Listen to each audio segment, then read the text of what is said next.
بنگلہ دیش کو پاکستان سے الگ ہوئے 55 سال سے زائد عرصہ گزرنے کے باوجود بنگلہ دیش کی تحریک آزادی کے حوالے سے جو پراپیگنڈا کیا جاتا رہا ہے وہ اتنا پر اثر ہے کہ اصل حقائق کہیں گم ہو کر رہ گئے ہیں۔ ناظرین، اس ویڈیو میں ہم 5 بڑی غلط فہمیوں پر بات کریں گے جن کے بارے میں بہت سے پاکستانی اور برصغیر کے دوسرے لوگ یہ سمجھتے ہیں کہ یہ درست ہیں۔ نمبر 1، 90,000 فوجیوں نے ہتھیار ڈالے تھے۔ تو ناظرین، ایک بڑی غلط فہمی تو یہ ہے کہ مشرقی پاکستان میں 90,000 فوجیوں نے ہتھیار ڈالے تھے۔ اس حوالے سے شرمیلا بوس، جو کہ آکسفورڈ یونیورسٹی میں پڑھاتی ہیں اور بھارت کے قومی رہنما سبھاش چندر بوس کی پوتی ہیں، وہ اپنی کتاب ڈیڈ رینکنگ میں لکھتی ہیں کہ 1971 کے اعداد و شمار میں 93,000 پاکستانی فوجیوں کے ہتھیار ڈالنے کے معاملے پر اس قدر تکرار کی گئی کہ تقریباً یہ اب ناقابل تردید شکل اختیار کر چکے ہیں۔ اس تعداد کے بارے میں سب غلط فہمی کا شکار ہیں۔ بھارت کے پاس جنگی قیدیوں کے بارے میں اعداد و شمار درست ہونے چاہیے، تاہم ایسا نہیں ہے۔ مارچ 1971 میں مشرقی پاکستان میں موجود مغربی پاکستان کے سپاہیوں کی کل تعداد 12,000 تھی۔ نازک صورتحال سے نمٹنے کے لیے مزید دستے لائے گئے۔ 1971 میں commander eastern command lieutenant general A Niazi کے مطابق ان کے پاس فوج کے مجموعی طور پر 34,000 افسر اور سپاہی تھے، باقی پولیس، سول افیسر، سٹاف اور خواتین اور بچے رہ جاتے ہیں۔ ان کو ملا کر تحویل میں لیے جانے والوں کی تعداد درست ہو سکتی ہے، تاہم یہ کہنا کہ 90,000 فوجیوں کو قیدی بنایا گیا یہ سراسر جھوٹ پر مبنی ہے۔ نمبر 2، کیا واقعی شیخ مجیب کو اقتدار دینے سے پاکستان بچ سکتا تھا؟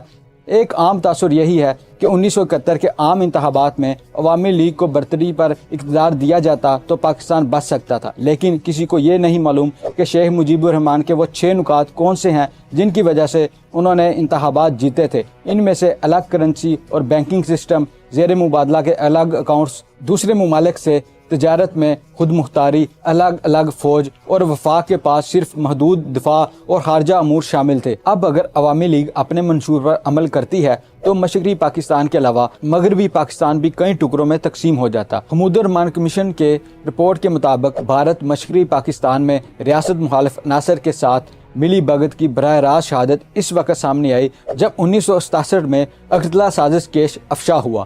مشرقی پاکستان کو پاکستان سے الگ کرنے کے لیے ایک تنظیم بنائی گئی اور شیخ مجیب الرحمان اس سے منسلک ہو گئے تھے۔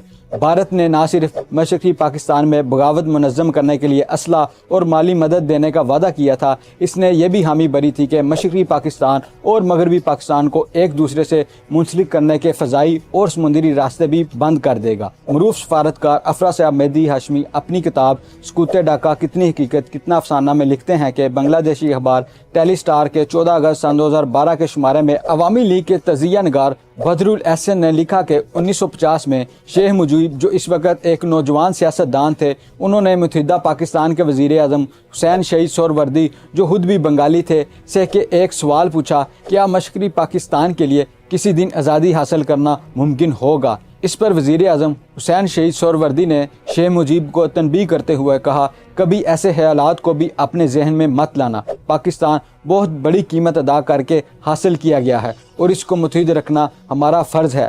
شیخ مجیب اس پر بڑبڑائے اور بولے، جب وقت آیا ہم اپنا کام کر دکھائیں گے۔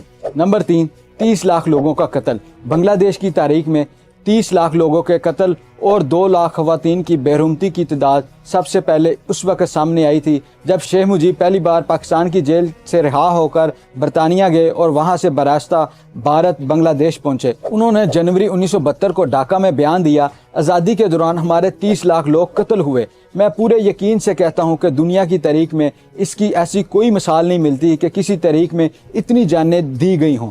دنیا کے کئی آزاد صحافیوں اور مصنفین نے اس تعداد کو مبالغہ قرار دیا۔ ناروے کے پیس ریسرچ انسٹی ٹیوٹ کے مطابق بنگلہ دیش کی تحریک کے دوران مرنے والوں کی تعداد 58,000 تھی، جبکہ حمود الرحمان کمیشن کی رپورٹ کے مطابق یہ تعداد 26,000 بتائی گئی۔ دلچسپ بات یہ ہے کہ خود بنگلہ دیش کی حکومت نے جنوری 1972 میں مرنے والوں کی درست تعداد معلوم کرنے کے لیے ایک کمیٹی بنائی جس کے سربراہ ایک ڈپٹی IG پولیس تھے، لیکن اس کمیٹی کی کوئی رپورٹ آج تک سامنے نہ آ سکی، شاید اس لیے کہ مرنے والوں کی اصل تعداد 30 لاکھ کے ہنسے سے کوسوں دور تھی۔ بنگالی صحافی تجمل حسین، جو کہ ڈھاکہ اور اوکلاہوما یونیورسٹی سے فارغ التحصیل ہیں، لکھتے ہیں کہ اگر 30 لاکھ کی تعداد کو درست مان لیا جائے تو اس حساب سے 25 مارچ سے 16 دسمبر تک 9 ماہ میں 267 دن بنتے ہیں،